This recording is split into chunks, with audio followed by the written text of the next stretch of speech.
Okay, now we're going to study this book now. This is the last chapter which we missed, and this I think is the second chapter, chapter 2. Okay, it's the last sutta that we've completed this book. First, when you study a sutta, look at the title. It's on page 12. Page 12. Title is Diga Janu. Okay, Diga means long. Janu means knee. Your knee, long knee. So this is a nickname. This person came to ask the Buddha a question. So some suttas are named after people. Some suttas are named after places. Some suttas are named after events. Some are named after teachings and so on. Remember, the word sutta means thread, right? Just like you're on social media, there are different threads. That means people talking, continuation. So thread is like a continuous line of teaching, going back to the Buddha's time. Always remember, what you hold in your hand now is over 2,500 years old. It's come down to us all that time. That is why I feel it's so important for us to study the suttas, because they are the oldest records we have of the Buddha. There are a lot of other teachings, or new ones invented by other people after the Buddha passed away. So they're very interesting teachings, but ultimately we want the real thing. So this is what the Buddha taught. And what the Buddha taught is very simple. In words, in language, very simple. But if you go deeper, you find there are other deeper meanings. And you can only understand those teachings with your meditation. Because ultimately, all these things you learn is not about knowledge, It's about how peaceful you feel. It's going to help your meditation. Ultimately, is to help your meditation. Always remember that, So now, all these weeks you've been coming, how long already now? How many months, 2 months? Since July. Oh, July? August. About what, 2 months, You're preparing yourself for this deeper experience, inward journey, okay, into your heart, alright?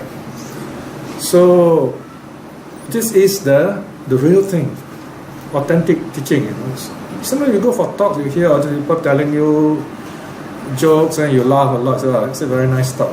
Then what? You only laugh and nothing. You learn nothing. That's a laughing hell, So don't waste your time. Well, it doesn't really help. I mean, nice. A lot of people, but you become like cows and goats and lemmings, So in Buddhism, we try to avoid the crowd. Yeah, I mean, we can't have crowds, we've got a lot of people in one place. But once you're in a crowd, first thing you must be very careful. It's not very safe in a crowd, because the crowd doesn't think. The crowd just follow. A crowd can be very damaging, it can destroy things. Right? You notice once you're a football crowd, wow, the whole place is dirty and broken and so on. So, and you notice also in Buddhism, when you talk about the most crowded place, where is that? That's hell. Hell is the most crowded place. So crowded. Like 100 people, 200 people in this room. Can you imagine that? Very crowded. So that is suffering. But heaven, very spacious. So the gods fly here, fly there. So space is this happiness, spaciousness. Nirvana is even beyond space. Wow, you can't really talk about it. So when you meditate, you sense this spaciousness, peacefulness, right? Even though the place now, maybe there are walls and so on, but you close your eyes, you break down all the walls, you become spacious. Meditation brings you into the inner space. That's what the Buddha did. That's why the Buddha is happy. He experiences this spaciousness. Right? So spaciousness is a very important aspect of Buddhist practice also. That's why we all like to go to nature, gardens, open air, right? So, okay, this Sutta Digajanu is a very simple sutta. It's about your daily practice. Notice the title, look at page 12 again at the top. BE means Burmese. Burmese edition is called Digajanu Sutta, Discourse Digajanu, and then the number is A8.54, right? So either remember the name or remember the number. That way you can tell your friends, or if you have a question, you ask me, do you know where to locate this one? So either name or number. Now SD 5.10 is where you locate this in the computer, because this one is an English translation, so you use SD 5.10. SD means Sutta Discovery. Okay, so this whole series is called Sutta Discovery. Our Sutta Discovery project started 15 years ago, so almost every day we have some translation. And now somebody in Sri Lanka has volunteered to change all these files into HTML. It's some kind of computer language which is very convenient to use, like when you go online, and they're going to put it online again, so easier for people to use. So everything is available nowadays. Just, it's your effort that's very important. It's also called the Vyakapajja Sutta, the discourse to Vyakapajja. Okay, so this person got two names. And then the fourth line is the traditional number. Traditional number is A, 8.2.1.4. This one is according to chapter and so on. Okay, so in case you want to look at the Burmese Tripitaka, the Sinhalese, the Thai, this is the number. Okay, so you got the modern number and the traditional number. Okay. Now you notice there are so many suttas. If people ask you, what are the suttas you can learn about family life, layman's life? Page 12, can you see all the suttas there? There are so many, over nearly 20 of them there, right? All these are today available. During my time when I was very young, about 40, 50 years ago, we don't have all this. So difficult. That's why I tell myself today, I want to make all this available to everybody. Okay, so that's the introduction. Any question on introduction? Anything I'm not sure? Alright, let's look at the sutta, page 13. The discourse to Digajanu, 8.54. A stands for Anguttara. Anguttara Nikaya. They go by numbers. This correction, or by numbers. So you see number 8, that means there are 8 important things here. And then dot 54 is sutta number 54 in the book of 8s, number 8. Then you see section 1, okay? And then you see this very strange number, crooked number 281. 281 is the Pali page of the Pali book printed in London. That's called the European edition, okay? So you have to check the Pali, that's the page. Thus have I heard. Okay, Ananda traditionally is said to have remembered this teaching from the Buddha. And during the first Buddhist council, there's about 3 months after the Buddha passed away, the 500 arahats got together in the cave in India. They recited the teachings. So it became systematic. So the people memorized the teachings that way. There were no books. Everything was memorized like a long song like that. At one time, the Blessed One was staying amongst the Kolyas. Kolya is a tribe of people in their market town called Kakarapata. Okay. Alright, so at one time, you see the thing about Pali Suttas, they normally don't tell you the exact dates, because to them it's not important. That's history. At one time means anytime, like now, we are gathered together here, we study the sutta, now's the time, we are listening to the Buddha.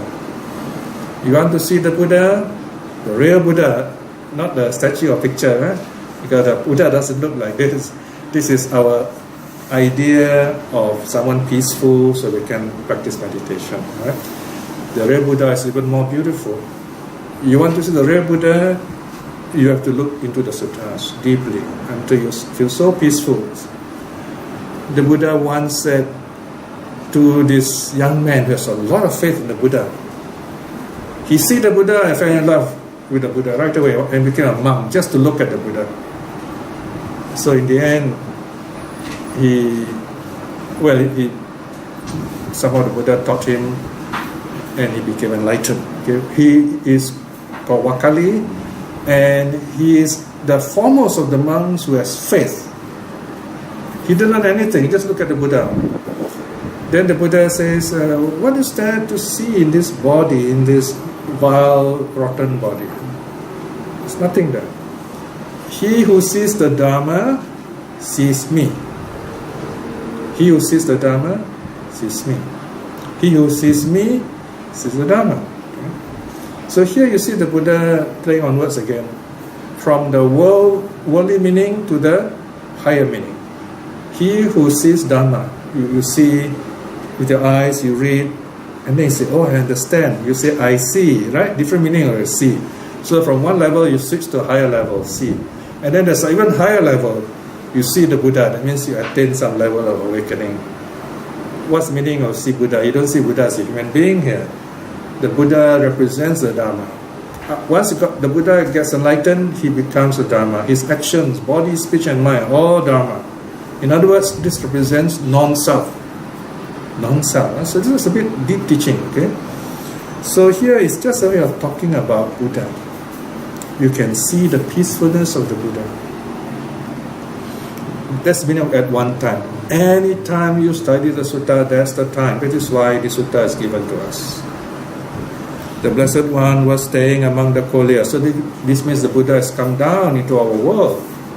It is very rare. You don't have Buddhas coming all the time, And there is a market town here. Okay, market town, this shows that the Buddha's time, the economy is growing and there are market towns. The market towns actually originally are just crossroads, nothing there. And then people notice, lots of travelers at crossroads. They stop there a while, they look, they're not sure of the way, they rest. So some people come there, sell water, sell food.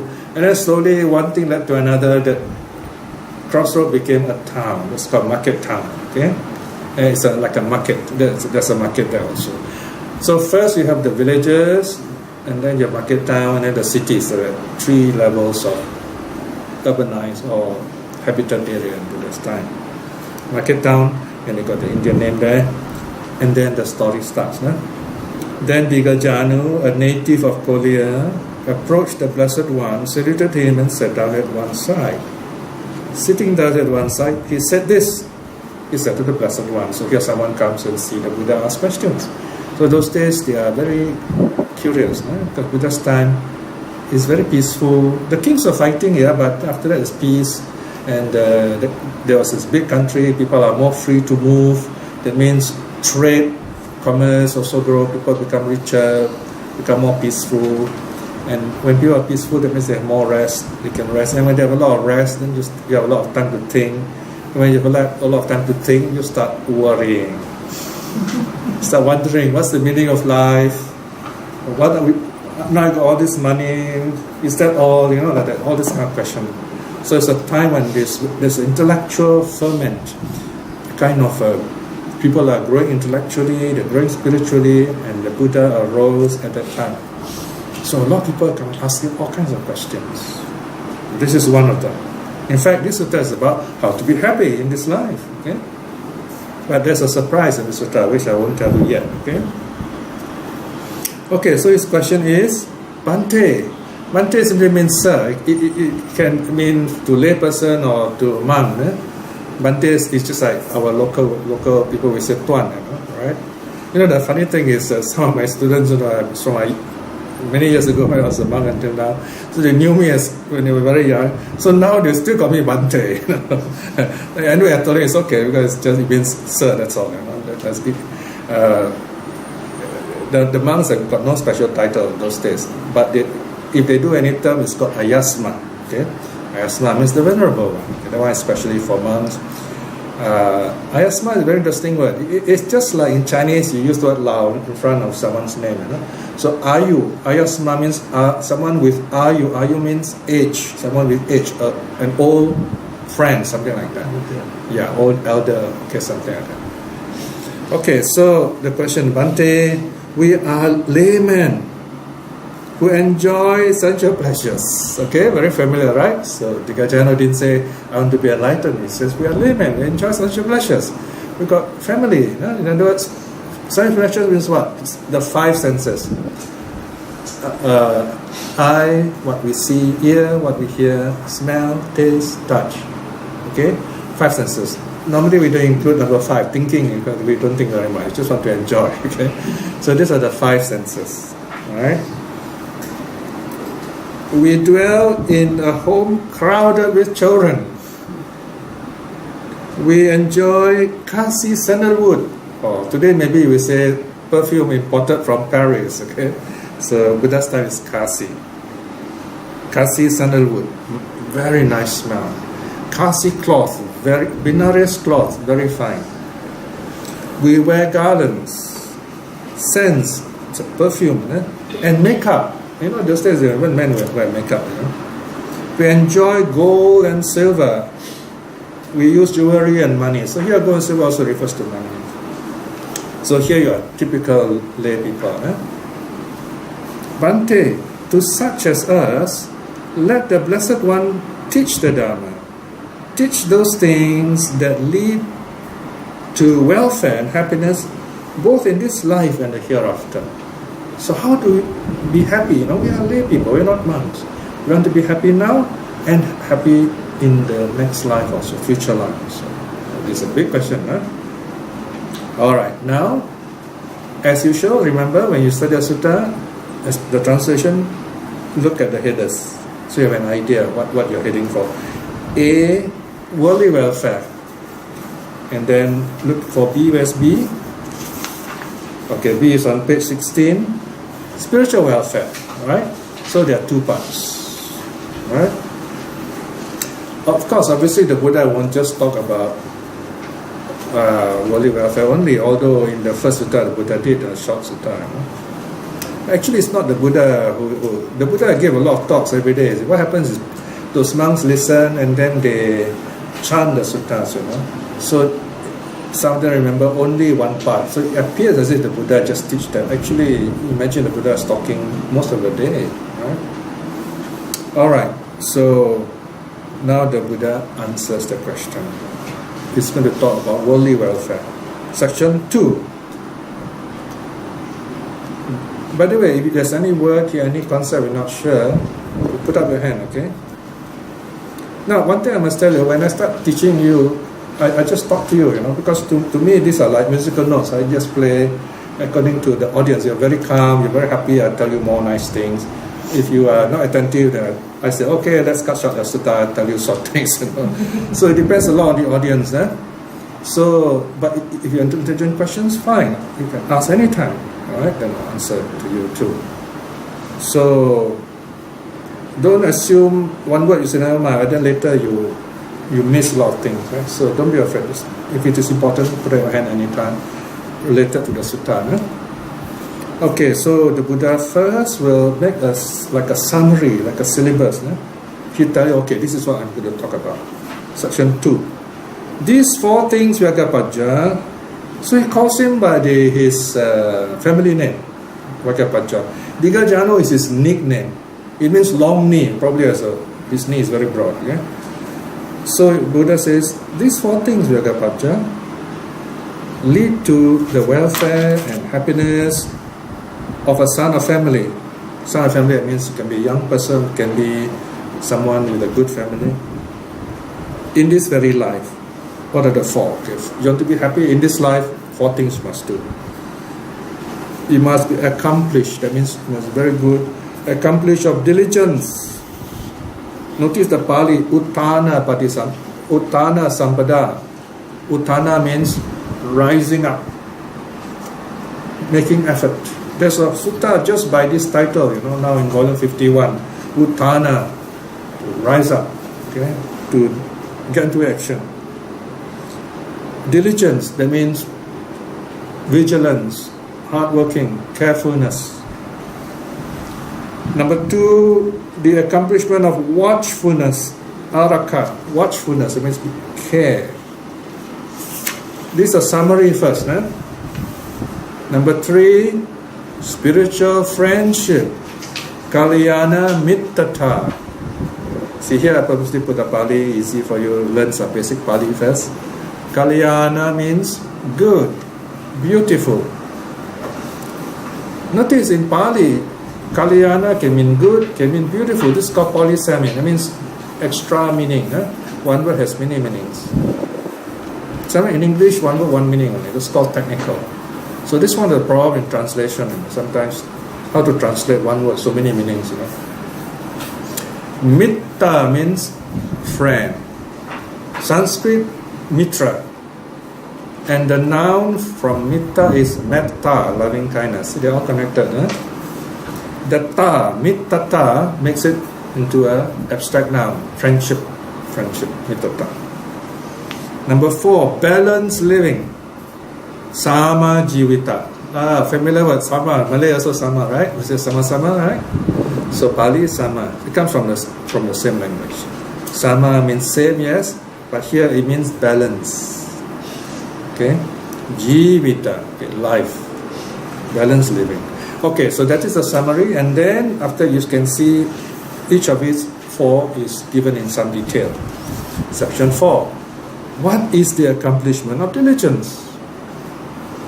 Here, Bhagapaja, by whatever means a son of family earns his living, whether by farming, by trading, by cattle herding, by archery, by serving in the civil service, or by any kind of craft, at that he is skillful and not lazy. This is the Buddha giving advice. He says, whatever job you're doing, make sure you're good at it. Well, this one the government is very happy, right? So that's what the Buddha is saying. He says, you have a job, you do it well. Simple, mundane, and yet very important for us. You want to be happy, you got to be good at your job. Right? So the Buddha is not antisocial, Right? Some people, they don't like Buddhism. They say, look at Buddhism, They all become monks. They say they leave the world. They are anti-world. No, not so. Not true at all. What the Buddha is saying, the world is very crowded. A paper chase, competition.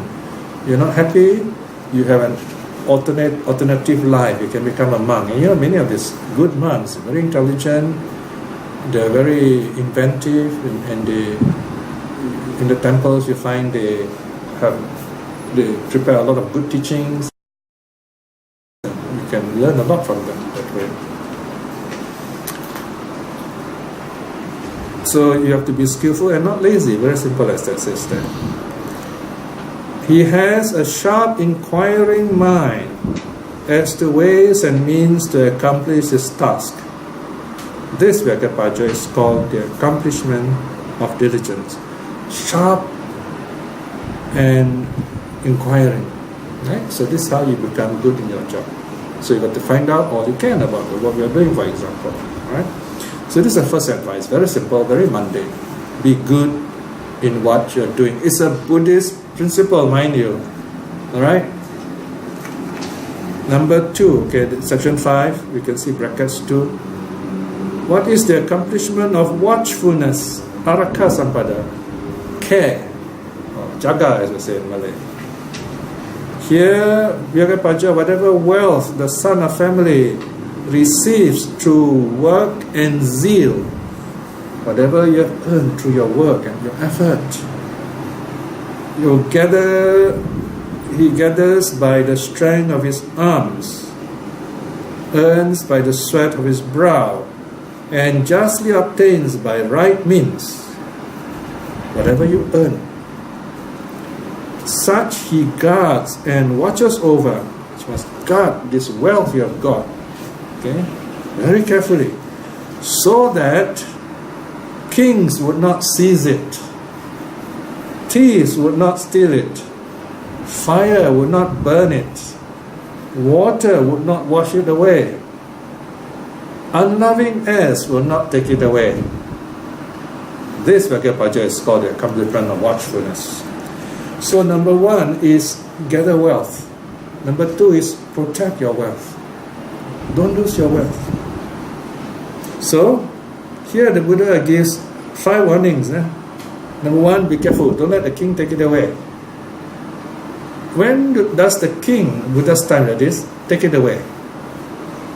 Number one, when we die intestate, that means no heirs.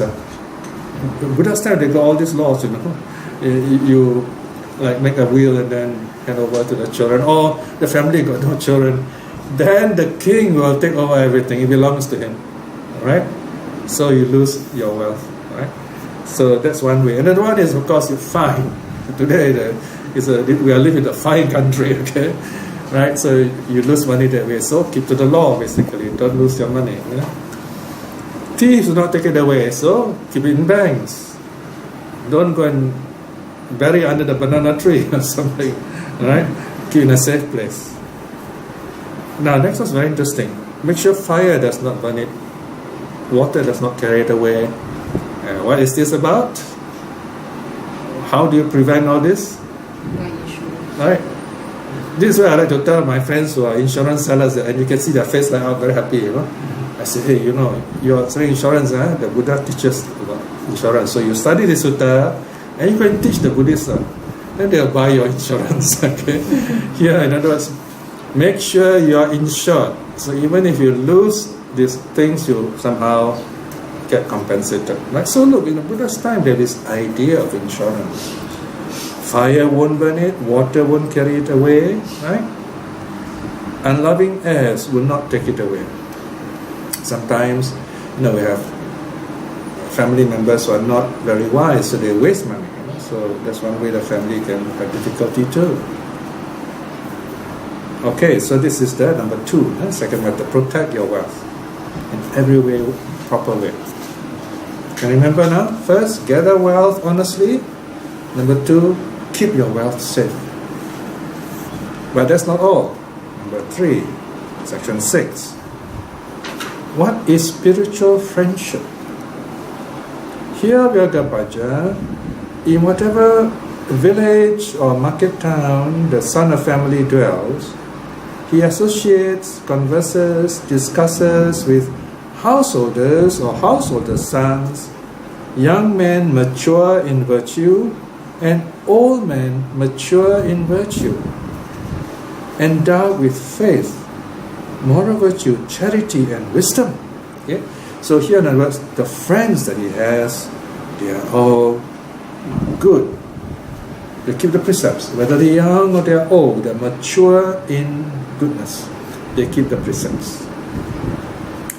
Another way to say this is they really respect us.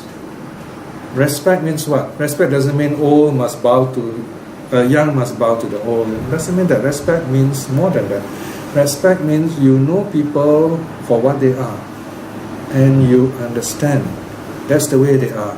For example, if they're not educated, they do not know how to talk in a nice way, or they do things a different way, or they get worried easily, you understand it, you respect them. And if they are wise, you find sometimes when they talk, they can be a little impatient, or because they want you to listen carefully, so you respect them. So you accept people as they are. Remember, in your loving kindness just now, when you say to yourself, the last sentence is, I accept myself just as I am. You respect yourself. Some people don't like themselves. You've got to start liking yourself first. So self-respect. That means I accept myself as I am. There's certain things that I don't like about myself. What is it? So you find out all that, and then you correct it. That's called self-respect. Yeah? And then notice there are 4 qualities here. Okay, we're not sure, you can look at the note 11. These are called the 4 conditions for spiritual welfare. Okay, what are the 4 conditions for happiness in the spiritual sense? True happiness. Number 1, you must have faith. Number 2, moral virtue. Number 3, charity. Number 4, wisdom. What does this mean? Okay, faith means you open-heartedness. When we study the Buddha's teaching, we just open up, listen carefully, like that. Faith, no? Faith doesn't mean blind believing. It means questioning so that you understand better. So it is what's called wise faith. Wise faith, no? And number 2, moral virtue means keeping the precepts. We keep the precept because there are certain things we value, like life. The first precept value life, second precept value happiness, freedom, truth. The last one is wisdom, right? And then charity, that means you share. You share what you have. Because sometimes, in Singapore, a lot of us have a lot of money and we don't know what to do with those money, So we like to travel, eat food, I mean, you can make a lot of friends with money, right? You share with people. And in fact, in Buddhism, it's the duty of the rich to help the poor, for example. That's another interesting point which we don't often talk about. So charity means you are kind to others in a direct physical way. Alright? So charity is more than just dana. That means you don't just give money and things, you also give your time, you sacrifice, like that, charity. And then wisdom, you must have this understanding of what's going on. Knowledge is different. Knowledge is these technical things. Whereas wisdom, you know what to do with this knowledge in a proper way, safe way. So that's a quick take on the 4 qualities that bring you spiritual welfare. Then next one, he emulates the faith of the faithful. Right? So you're not sure what to do. You see the good people in the temples during retreats. You watch them, you follow them. The virtue of the virtuous, and there are those who keep the precepts well. Then you watch them, learn from them. The charity of the charitable, the wisdom of the wise, learn from others. So beautiful passages, right? You just read like that before you go to sleep. I find it's very beautiful. Alright, then the 4th quality. Section 7. What is balanced livelihood? Sama jivita. Here, Vyagapaja, the son of family, knowing his income and expenses, lives within his income. We live within his means. Being neither extravagant nor stingy. I noticed that, neither extravagant nor stingy, middle way. Considering thus his income will stand in excess of his expense, but not his expense in excess of his income. Okay? So don't overspend. Be careful of credit cards. Very dangerous, right? You can spend as much as you like and then you can't pay back. Then you're in trouble. Okay? So this is a very Buddhist thing.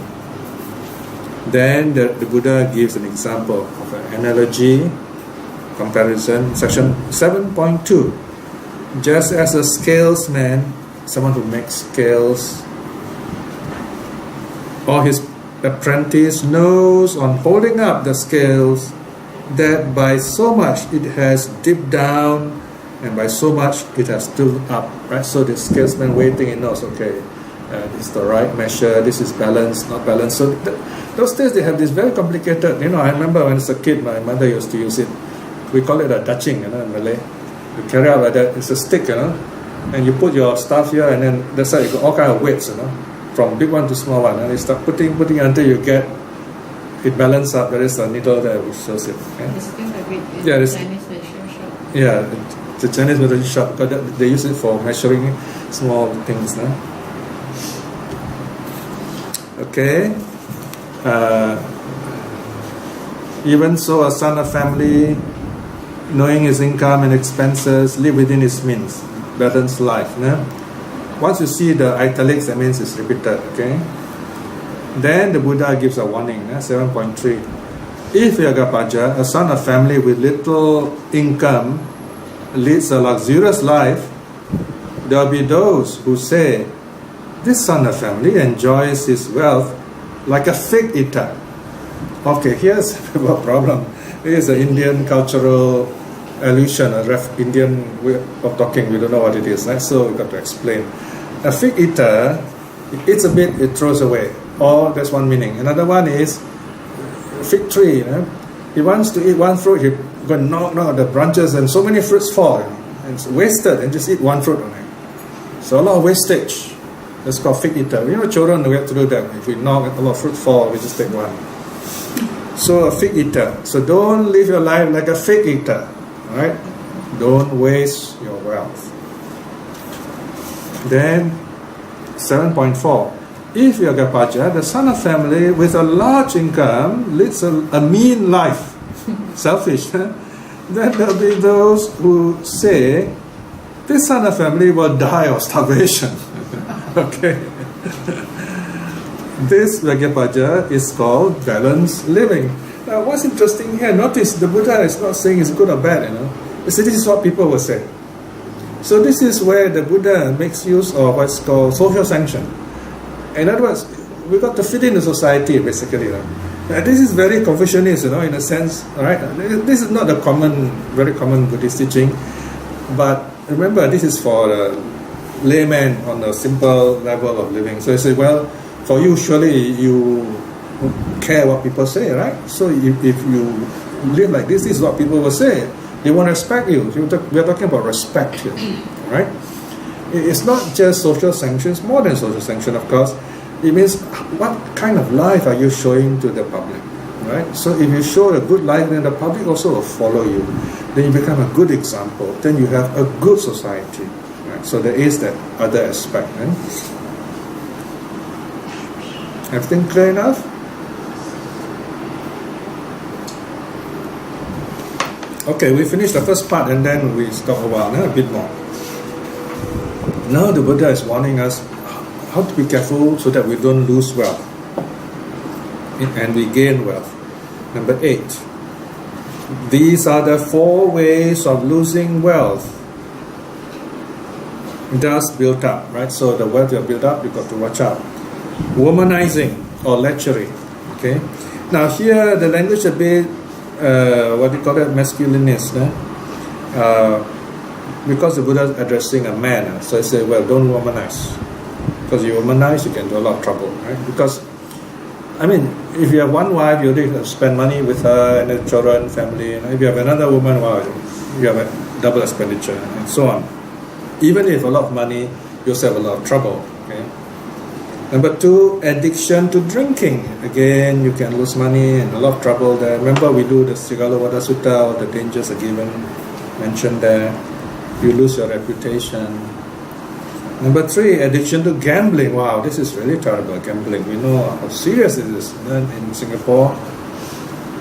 And then, people who go to the gambling den or to these casinos, you go there, you tell yourself, I'm throwing away this money. Okay, might as well bring hell money there. Because don't think you'll get back. Very rare. Alright? That's why they have gambling casinos, because it's the bank, it's the owner will make money. So gambling, if you know the principles of probability, you're highly likely to win. You only hear stories of people winning. 1 in a million. And then bad company, wrong friends. That can get you into a lot of trouble also. Right? So it's very important to keep good friends, true friends, Dharma friends. Then the Buddha gives a very simple picture in your mind to remember. 8.2. Okay? Just as in the case of a great tank, here tank means a pool of water, reservoir, with 4 inlets and 4 outlets. If a man were to close the inlets and open the outlets, and there were to be no proper rainfall, a loss is to be expected in the tank, not again, right? So just open the tap or open the channel, water goes out. Water is not coming in, you're going to lose that. That's your money, that's going out, right? So same thing like water running the tap, the money going out. I remember LKY was so worried about, says, how much water do you need to wash hands? Don't waste water, isn't it? So that's the negative analogy. So the Buddha says, even so, Vyagapaja, these are the 4 sources of loss of wealth. Womanizing, addiction to drinking, addiction to gambling, bad company. Number 9, now this is positive. But notice the Buddha closes with a positive message. These are 4 ways of accumulating wealth. The cause of growth of wealth, thus built up. Number 1, not womanizing. Don't womanize. Number 2, don't get addicted to drinking. Number 3, don't get addicted to gambling. And number 8 rather here, spiritual friendship. Right? Here, spiritual friendship is used in a normal worldly sense. On the higher level, spiritual friendship actually means the special relationship between the meditation teacher and the meditation student. So the student will ask questions, the teacher will teach. Right? So when the student is calm, obedient, the teacher will carefully guide the student. That's the most important meaning of spiritual friendship. It's a friendship where the teacher will train this young man to become just like the teacher, or even better. Just as a great tank with 4 inlets and 4 outlets, a man were to open the inlets and close the outlets, and there were to be proper rainfall, a gain is to be expected in the tank, not a loss. Even so, Vyagapaja, there are these 4 sources of the growth of wealth. Not womanizing, not addicted to drinking, not addicted to gambling, and spiritual friendship, right? So remember, save water in that sense, right? So these are the 4 things that lead to welfare and happiness of a son or family here and now. So now we have a short break, and after that we find out what's happiness hereafter. Okay. Any question before you break? Anything to ask or not? Today we have included drugs. Drugs? In addition to drugs. Oh, drugs. Yeah, of course. So that, of course, it's in the precepts, the 5th precept already, right? So these are basic advice. Okay. All right, then we have a break. So you can stretch yourself a bit. Yeah. Okay, page 16. Now the closing part. This is the happy part. You know, this sutta has got some really beautiful passages. Spiritual welfare, right? Spiritual of the spirit. It also means hereafter, future. So there's a bit about karma here also, if you like. The actions that we do have got results. That's the meaning. Section 10. These 4 things, Vyagapaja, lead to the welfare and happiness of a son or family in the world to come. What are the 4? So this one is for the future life. Here, of course, you know, the interestingly nowadays, Buddhism has reached the West. Some Westerners are so intellectual, some of them are so careful for various reasons. They don't believe whatever cannot be proven. For example, some of them don't believe in karma and rebirth even. They say we have to prove karma, we have to prove rebirth. Well, put it this way. If you have no karma and no rebirth, then nirvana becomes meaningless, you know. Because nirvana is the escape from karma and rebirth. So that's one problem. The interesting thing about this kind of people, it's not that they don't believe in Buddhism. It's just they're just saying that they want to investigate first. That's the meaning. So they find Buddhism the most meaningful religion to them in that sense. For me, I feel there's nothing wrong in believing in karma and rebirth. It's different when you believe in God. You know, if you believe in the God, there's no way you can prove God. And then the idea of God is causing so much problems nowadays. All the violence and bombing, mass killing. You know? So it's not a very good idea. Whereas karma and rebirth is a better idea if you compare the two. Because karma, you are responsible for yourself. Karma, people can claim, oh, God will punish you, won't punish me, because my God. You know, I mean, anyone can say that. Everybody is saying that. So the only way is go to war. Okay? So, and this happened in Europe for 30 years. It's called the 30 Years' War because of religion, you know. And that was the millions died. It's the worst war before World War II. So in the end, people in Europe say enough, you know, enough of religion. Right? So that's when the church began to lose their power, and then slowly Europe became more liberated. 30 Years' War. So, whereas in India, we never had religious war. Until lately, I suppose, there's some fights. So, when we talk about karma, it's different. Karma, you're responsible for your own actions. Rebirth, we'll talk about possibilities, right? Because if there's no rebirth, then people will say, oh, I can do what I like, nah? This is the only life. Unfortunately, most Singaporeans are materialists, meaning they believe this is our only life. One phone company even advertised, this is your only life, live it well, or something like that. Huh? Right? So these people, they say, these are my only life, so whatever I want to do, I do. Don't get caught. You know? So they run away with people's money and so on. It's not a helpful philosophy. Even if you see, the logic is this, if you are not sure whether karma is true or not, whether rebirth is true or not, and you don't believe it, if you don't believe it, fine, but then if it is true, you're in serious trouble. On the other hand, you don't know but you believe it. If it is not true, no problem. If it is true, you're also safe. Now, this is the Buddha's bet to you at the end of the Kalama Sutta, which many of us miss. We don't read the last part. The last part, the Buddha give us a bet, which is a reply to what's called Pascal's wager. So here, that's why it's better to believe in karma and rebirth. You have nothing to lose. Okay? So now the Buddha continues, same framework. First he gives the syllabus. He says these are the 14, and then he talks about them. Look at 10 again. These 4 things, Vagapaja, lead to the welfare and happiness of a son of family in the world to come. What are the 4? 1, the accomplishment of faith.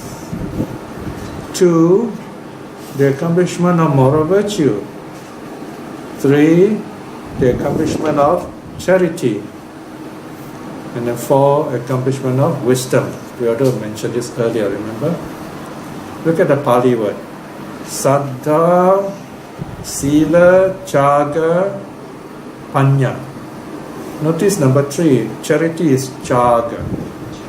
Chaga, almost, the meaning is almost a sense of sacrifice. Okay? Alright, then the Buddha explained each of the 4 one by one. Section 12. The first quality. What is the accomplishment of faith? Saddha Sampada. Here Vagapaja, the son of family, has wise faith. He has faith in the Buddha's awakening, thus. So too is the Blessed One, for he is an Arahat, the fully awakened one, accomplished in wisdom and conduct, well-farer, knower of worlds, peerless guide of tameable persons, teacher of gods and humans, awakened, blessed. Anyone knows the Pali words for this? What's the Pali word? You know, we've been reciting this every week, right? This is the Itipiso Gata. This is the one. This is in English. Okay? So here, faith in the Buddha means not just the Buddha as a person, the awakening of the Buddha. What does it mean when you have faith in the Buddha? The meaning is that you accept, you understand and accept the fact that a human being can, by his own effort, become free from suffering. And he can rise up to even be above the level of the gods through meditation. Okay? This is what it means to reflect on the virtues, the qualities of the Buddha. These are called the 9 virtues of the Buddha. So if you count, there are 9, starting with Arahant. Okay? So if you like, you can find out the meaning of each of these words. They already have been translated, or commentaries, you can read all this. We even have sutta translation explaining all this in detail. Then when you say Arahant, then you say, okay, the Buddha is an Arahant. And then Vijachara Arahant Samma Sambuddho and so on, Vijacharana Sampanno. Each of the quality has got different meanings. So you reflect on these qualities, right? Not just chanting, but you reflect. Why do you reflect? So that your life will change. The thing about some people, they like chanting, they chant Buddha's name and so on. They feel peaceful, yes. But then when you just chant Buddha's name, it's just one word, So you feel peaceful, that's all. You don't really change over time, but when you reflect on these words, you begin to understand them deeper and deeper, and you begin to change. Being a Buddhist is about change, especially self-change, self-transformation. You become better, you become wiser, happier. Now, next one is number 2, which is section 13. What is the accomplishment of moral virtue, sila sampada? How do you keep precepts? Here, Vyagapaja, the son of family, abstains from harming life, abstains from taking the not given, abstains from sexual misconduct, abstains from false speech, abstains from strong drinks, distilled drinks, fermented drinks, and that which causes heedlessness. These are the 5 precepts. Now, this is in scholarly language, we say this is the locus classicus for the 5 precepts. In other words, people ask you, where did the Buddha teach 5 precepts? How do you know you got to practice 5 precepts? You say, here in the Vyagapaja Sutta, A8.54, section 13. Okay, that's how you say it, like a lawyer. Okay, so at once you say, there it is. So it's not something invented in Jurong East, It's something Buddha taught us.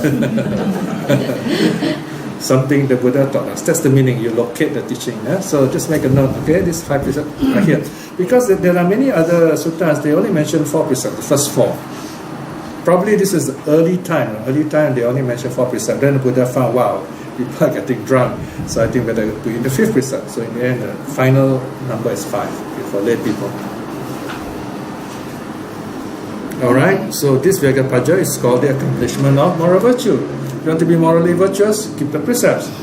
When you keep the 5 precepts means your body will be safe. That is number 1, 2, 3, right? First 3 are protect your body. The number 4, false speech, protect your speech. And then the 5th precept protects your mind. Okay, now the 3rd quality, section 14. What is the accomplishment of charity? Chaga sampada. Here Vyagapaja, the son of family, dwells at home with a heart free from the stain of stinginess. I like this one. Charity begins at home. This is the one. Okay? At home, you are generous and kind to each other, to people at home. Right?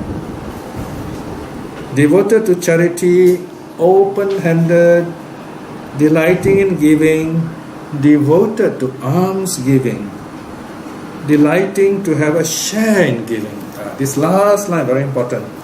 Delighting in a share of giving. There's a saying: if you only give and you don't teach other people to give, you don't join in group giving, then next life you'll be rich. You get back all this good karma, but you'll be lonely. Not much friends, not many friends. On the other hand, if you encourage people to give and you don't give, like you have a lot of friends, but you'll be poor. Okay. So if you give and then you encourage others to teach them to give also and give as a group, then you will be both happy, wealthy, and lots of friends also. There's a famous story about this young man called Magha. Okay? So he was a young man in India. He for some reason he decided to be kind to people by making public amenities available. He leveled roads. Those days you don't have road like ours. The roads are bumpy and rocky, so he leveled the road bit by bit so travelers can move comfortably. He dug wells for thirsty travelers to drink. He planted trees because the weather can be very hot there, so that there are no hotels or inns along the way, so the travelers can rest under the trees. He went on doing that. And then he had 33 other young men who saw him doing that and said, "Hey, what are you doing?" And they also decided to join. So he got this Magha and the 33 friends joined together to do this social work. Then the local leader got very jealous. It's like a politician. He said, "Why are you doing all this? You stop doing this, I'll do it, So he warned them and so on, even caused trouble, and then the case was brought to the king. But fortunately, in the end, the truth was out. The young man went on doing this, and then they died, after a long while, and they became the gods of the 33. Tawa Tingsa heaven. They became heavenly beings because they do all these good things, their whole life, right? All right, so that's called chaga, giving an example. So this is a beautiful passage, just read it on your own when you can. So delighting to have a share in giving, right? So you don't have to give much. You notice in Buddhist charity, actually, you don't have to give much.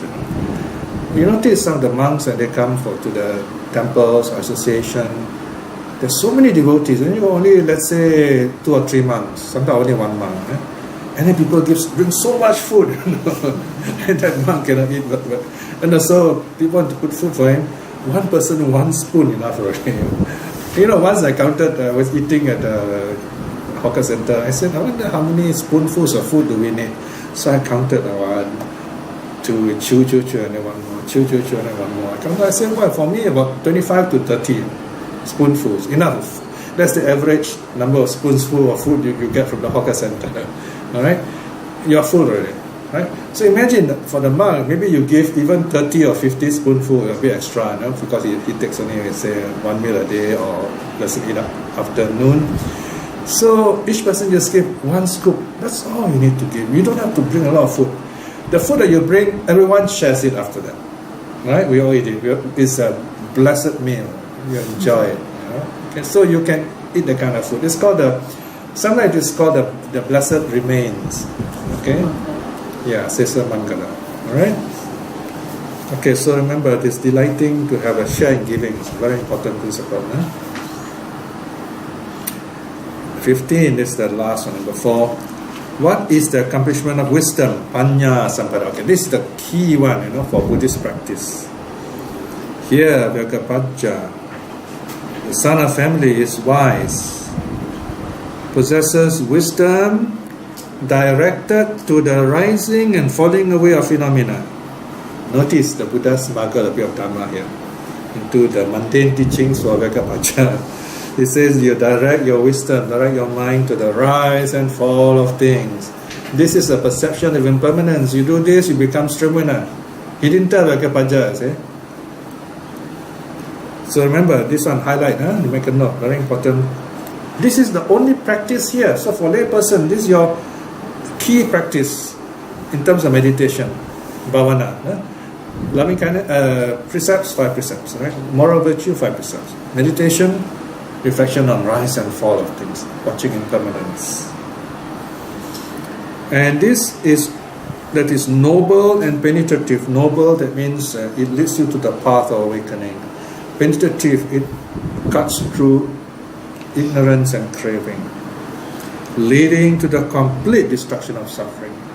Notice, even in this simple teaching to a lay person, it's the way to nirvana. This Vyagapaja is called the accomplishment of wisdom, right? So remember, practice perception of impermanence. Constantly reflect, everything is impermanent. The simplest one is your breath. What you breathe in, you have to give back. Nothing in this world is yours.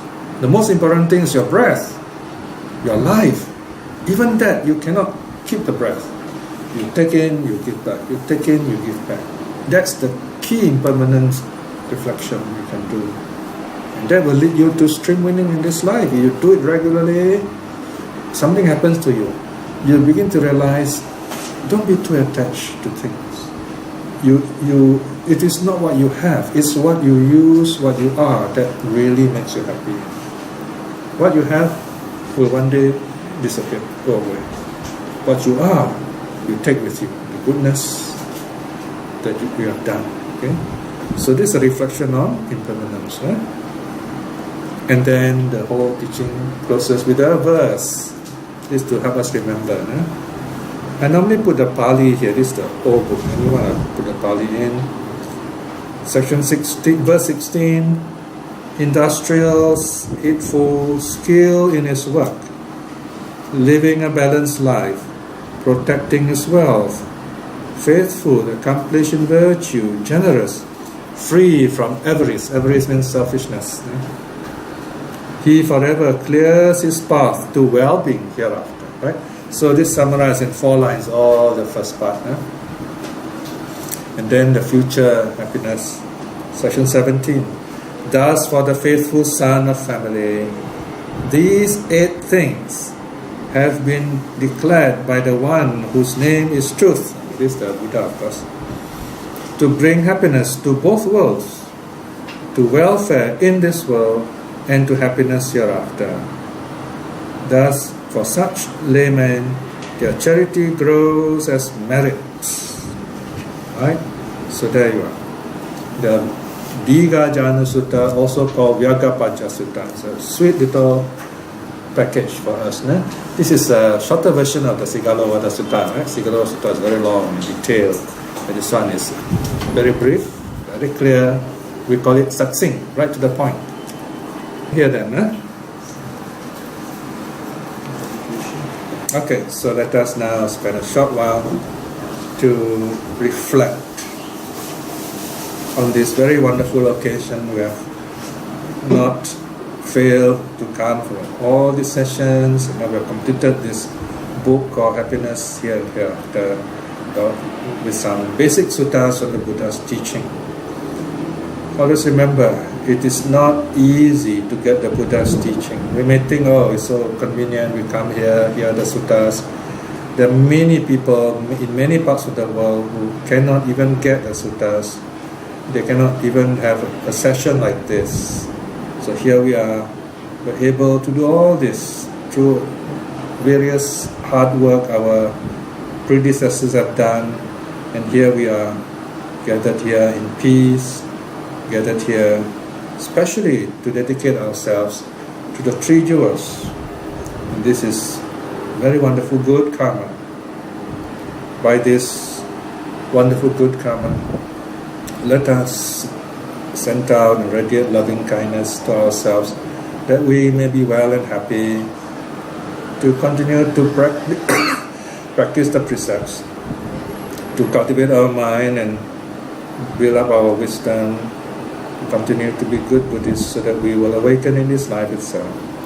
By the same token, through the power of the 3 jewels, let us send out our loving kindness to all our teachers and those who have been kind to us, and to our loved ones, that they may be well and happy. If there are special people that are important to you, this is the time to bear them in mind and just send your loving kindness to them, wishing them well and happy.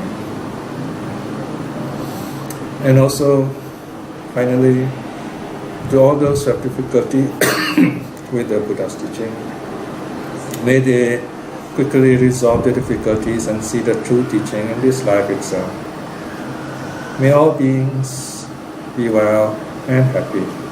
Sadhu, sadhu, sadhu.